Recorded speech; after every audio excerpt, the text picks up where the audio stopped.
Hello guys, welcome back to the Beastie Room. We're going to have a rehouse today and we are going to use this 30 by 30 by 45 Exoterra. And what we are going to do, we are going to place, it's time we moved up some of our saleys. So we've got a couple of them that we held back and they've still got another couple of molts to go. And we thought, right, we'll move this one up. So we're going to set this one up and we're going to keep this one amazingly as a bit of an exhibit, just something pretty to look at, because these guys are such fun to watch feeding. They really are super cool. So we've got a little bit of soil and stuff here, and I'm hoping I don't need to make any more up. I'm hoping this will be enough for this tank. So we're just going to tip it straight in, making sure that we don't upset our lovely girl up there. She'll probably be wanting a feed as well. So we're going to tip this in here.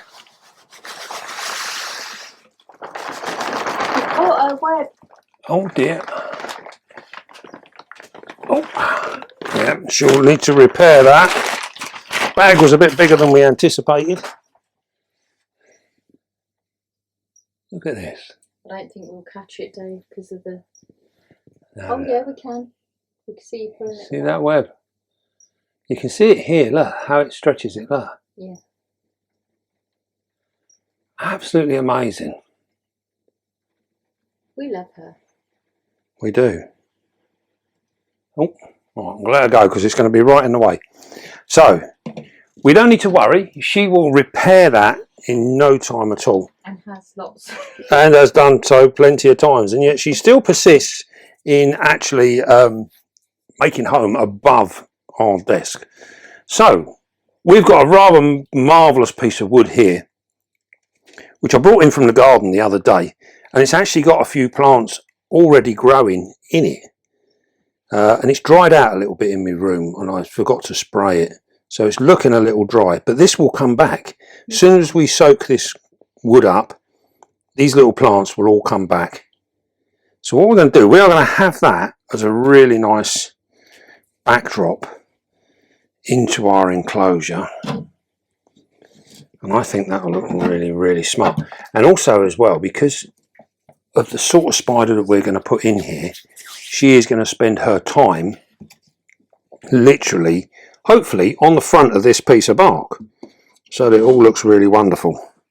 That is what we're hoping for anyway. Now we've got a plant here as well. That looks rather lovely, Dave. Does it? Yeah. I'm glad you like it. I'm glad you like it. So we're gonna go this one. We're gonna put this straight in the soil. So normally we would put some clay balls and stuff in here, but we're going to put this straight in and see how it does. And we're going to allow that to go there. And this will just give us another dimension. That's all. Just give us another dimension. And then we've got some lovely moss that we can use in here as well. I like it with the mud. Do we have to have moss? Well, we'll have a little bit of moss. Why? Because I like it. Okay? Because I like it. Oh, I like it. Right, so we can... It's a tube. This is a tube, yeah. Now we're putting the tube in because I'm thinking she might use it. Toy with the idea of having it. What do you think? Totally different wood. Looks shocking. Yeah, this is very different wood. The idea is I want to try and create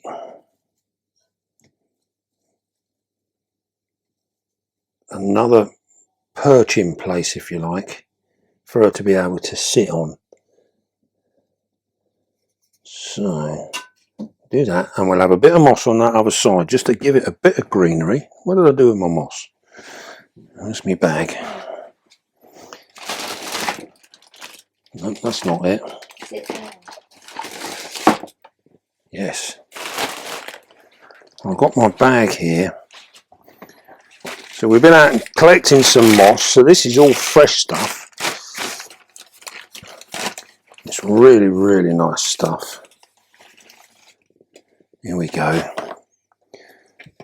So all we're going to do, as you can see, this is where we've collected it. So we just go out and find our own. And it is a bit of a shame, but when we started doing it, I have been collecting this moss for years, much longer than I care to remember. And when we first started out on YouTube, we done our very first foraging video where we showed we'd go out and collecting our moss and our mulch and branches and things like this. And this was all back when everyone frowned upon using natural materials because they all thought it was going to be dangerous for their spiders. And as we've shown over the last few years, it isn't dangerous at all. It's, in fact, it complements your spider really, really well. Now this is all okay as long as it's done in an ethical way. So by that I mean we only go out and we only collect what we need and what we can use in our enclosures. And luckily for us, being spiders, most of our enclosures aren't particularly big. This is quite big as a spider enclosure. So most of the enclosures that we do are actually much smaller, which means that we don't really need vast amounts of moss to make our enclosures look nice and help us maintain the environment that we want to keep within that enclosure.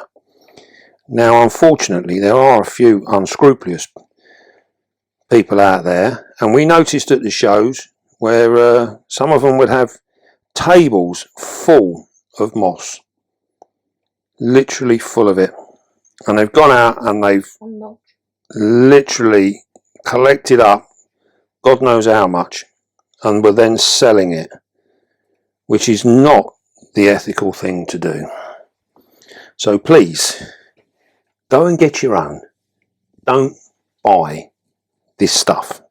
It really does defeat the whole point of what we're trying to do. So if at all possible, just go and get it yourself. And it don't matter where you are, there will be places where you will be able to collect this stuff up for yourself.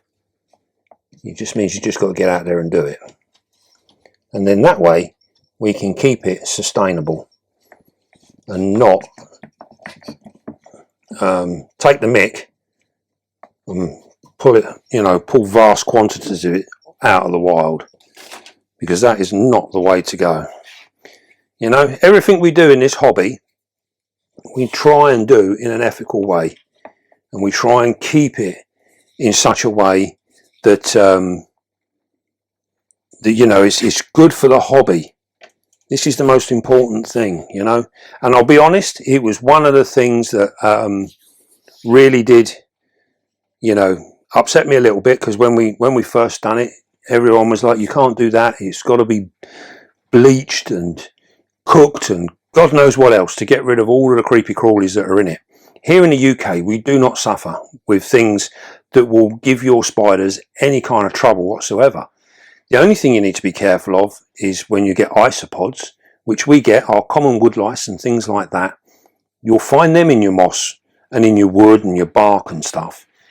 The only time we need to worry about them is on very, very small slings, because when a sling molts out, it's defenseless for an hour or two, and that is when our isopod, especially at night time when they're active, they will come out and they will eat that sling, because most isopods do like a little bit of protein in their diet.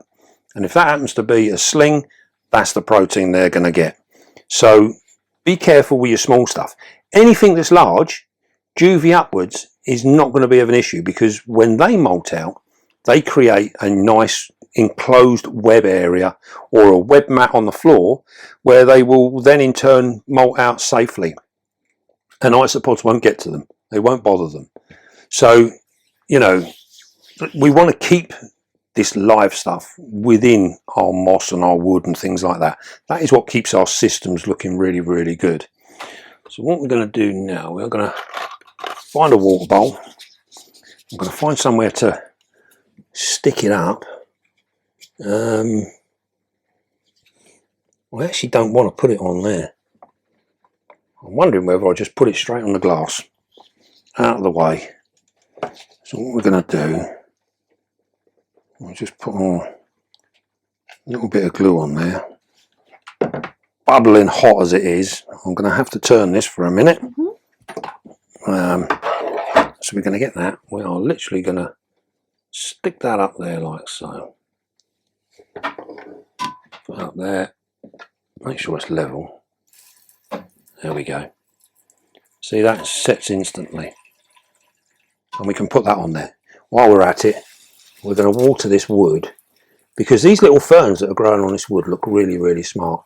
We might even be able to encourage a little bit of moss to actually grow on that as well. So we are going to get this. I'm going to get a little bit. See if we can't put a bit up in there. Give that a water. What you will find is things like this moss, when it's up like this, it does need to be kept rather damp. When it's down on the floor, it's not quite so bad. But when it's up on a piece of wood like that, it does like to be kept quite damp. We're going to give our plant a bit of a water. Seems like my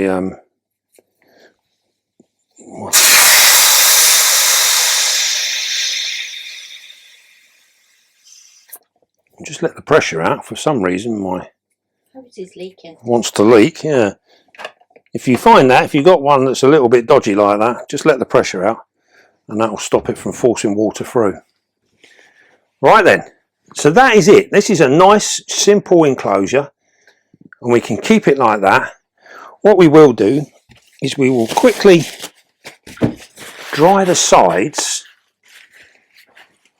because if our spider so decides to run up the side, you won't get much of a look at it through all that water. So we'll literally do that. That's all we need to do.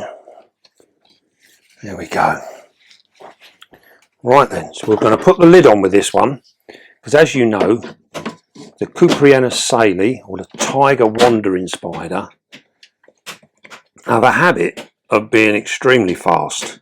Extremely fast. So we have to be a little careful. We don't upset it too much. So what we're going to do, we are going to try, if she will stay on the lid, which I'm rather hoping she will. I can hear you chuckling, my love. I know she don't normally. Right, we've got her off there. I'm going to turn this around a little bit because I need to be able to do this. We're going to get our magic brush. Show me the spider. Show you the spider. Right, let's hope that she doesn't do a run, eh? Right, you ready for this? Yeah.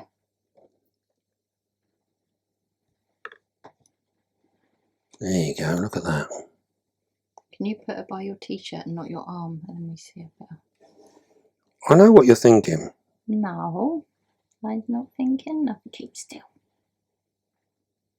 Keep very still. Keep still. Can we see her bum? You see how she's moving very, very slightly? No? Yes. She's getting ready. Oh, So look at them legs. Stay there. have they got a bit of colour in them? The camera's not necessarily picking it up, but we can see the if you keep still. You can see them single like guard hairs on the legs. These pick up vibration, air movement, everything. These guys are super, super sensitive. Now this one here looks to have fairly big pedipalps, although that is about it. So size wise it looks very much like it's going to be a female, but you would have thought we would have seen a little bit of colouring in it by now. So this might well be a male.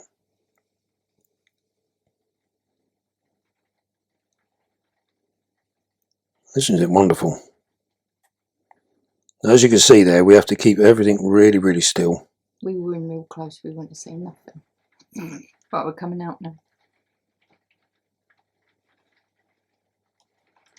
And you'll see every now and again, she does a very, very, very slight movement, which indicates that she's actually getting ready to take off. So what we want to do now is if we keep this lid at this sort of angle, she still feels like she's an arboreal spider. If we lay it flat,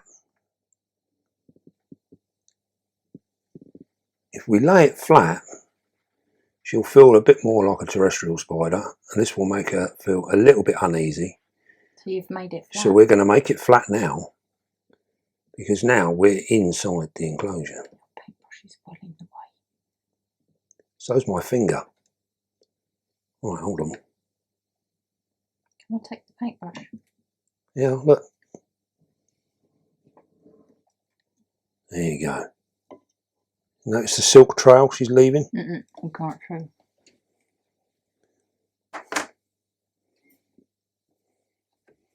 After all that, it went on the top.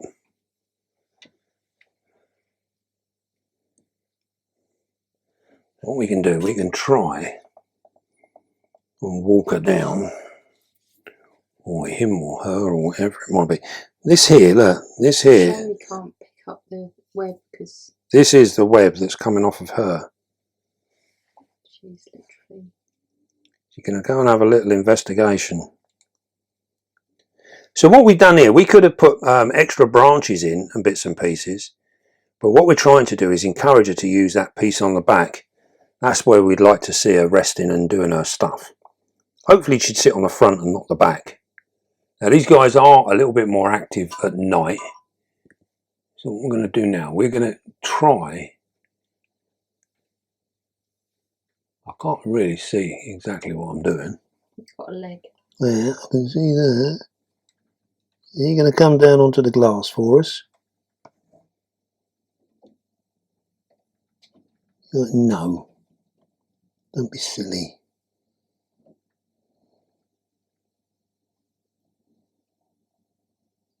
That's it, you can do it. There we go. There we go. Now it's a perfect opportunity to see the underside. We can get it without reflection, you help me. You come round here. Stop. You can see that lovely underside now. You can see she's quite a creamy sort of colour.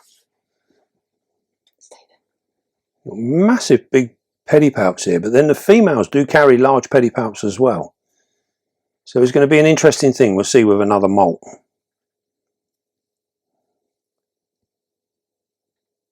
What a wonderful spider. Now with these guys we're looking at, they don't need to be kept mega hot, so between sort of 75 and 80 is more than enough for these. They can go a little less, but we find they're really nice at this sort of temperature, 75 plus, and they're nice and active. They feed like absolute champions, so you've got to be a bit careful with the food. And in an enclosure like this, we can afford to throw in a cricket or so in there and just let her hunt, let her wild hunt that cricket until she finds it. And it doesn't matter if it takes her all day to find it, but they will mop them up. I say they are more active at night time. They're more of a nocturnal spider, but we will see them sitting out in the day. Now humidity wise, they do like it a little bit humid. As long as they've got somewhere dry like everybody else, they need this dryness as well. And a few plants in there will actually add to that overall feeling and make them feel really, really nice and secure. Here she comes. Now they are actually quite inquisitive, and they're one of the few spiders that when you're working with them, it's like they're watching you and they're keeping an eye on what's going on, and they're checking things out all the time.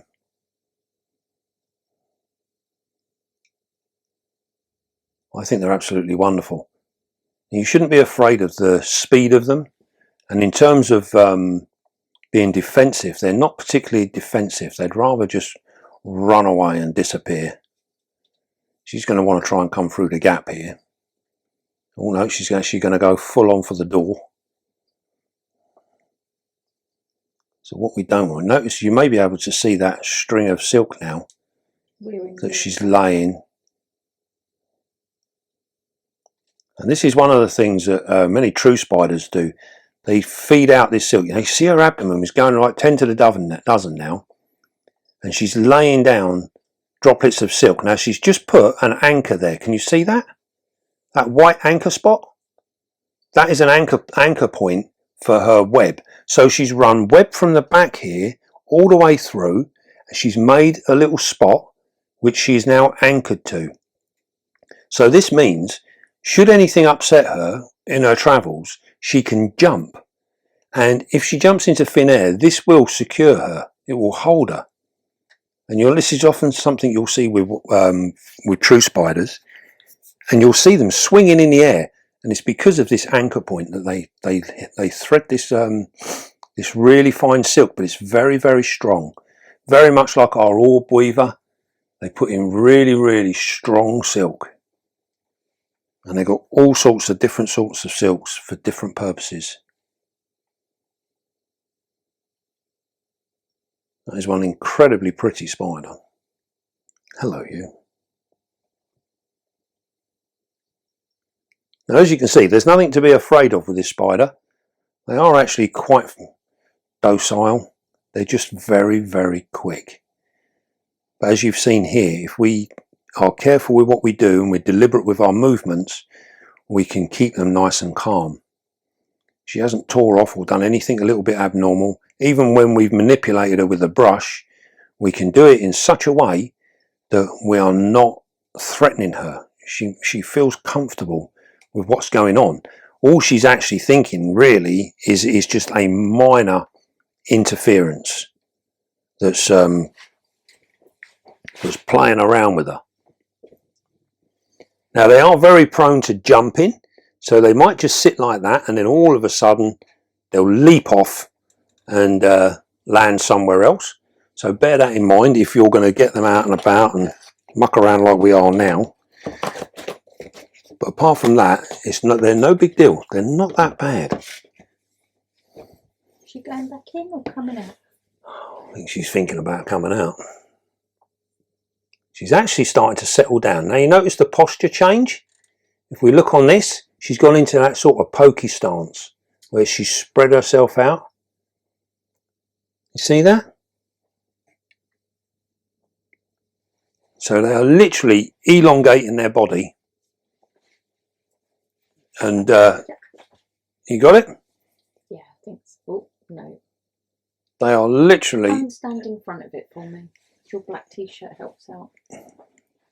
Do that. They are literally elongating their body. Sorry if you're starting to feel sick, guys. It's like a merry-go-round. And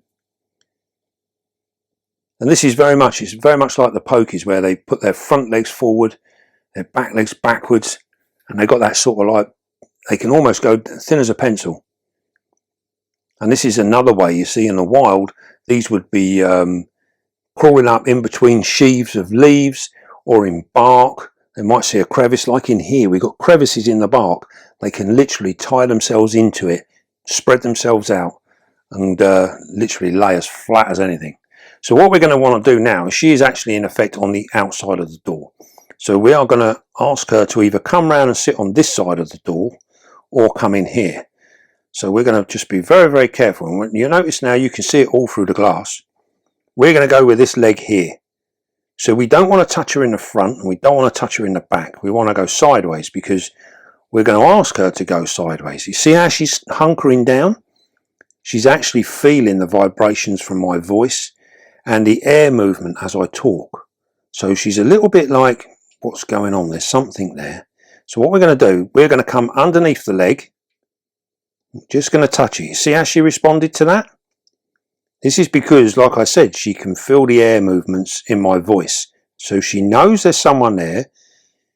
She just went to have a little look at it then, and then realised it wasn't nothing dangerous. There we go. Now we can push that door up a little bit. We can just touch her. She should go. There you go. She's on the side of the glass again. But did you see that? How she literally went, she looked at the paintbrush, had a little feel, backed off. She realised it wasn't anything that was threatening. And then you see her demeanour changed and she was all calm again. She was nice and easy. And this is because we're nice and calm. So we're keeping her in a really settled way. That little sprint then was because I moved the enclosure. It's made her jump a little bit. Right, we are going to close these doors up. Just keep them nice and easy. So these are an absolutely ideal size enclosure for a spider like this. Absolutely perfect. Right, that is our Cupienius salei.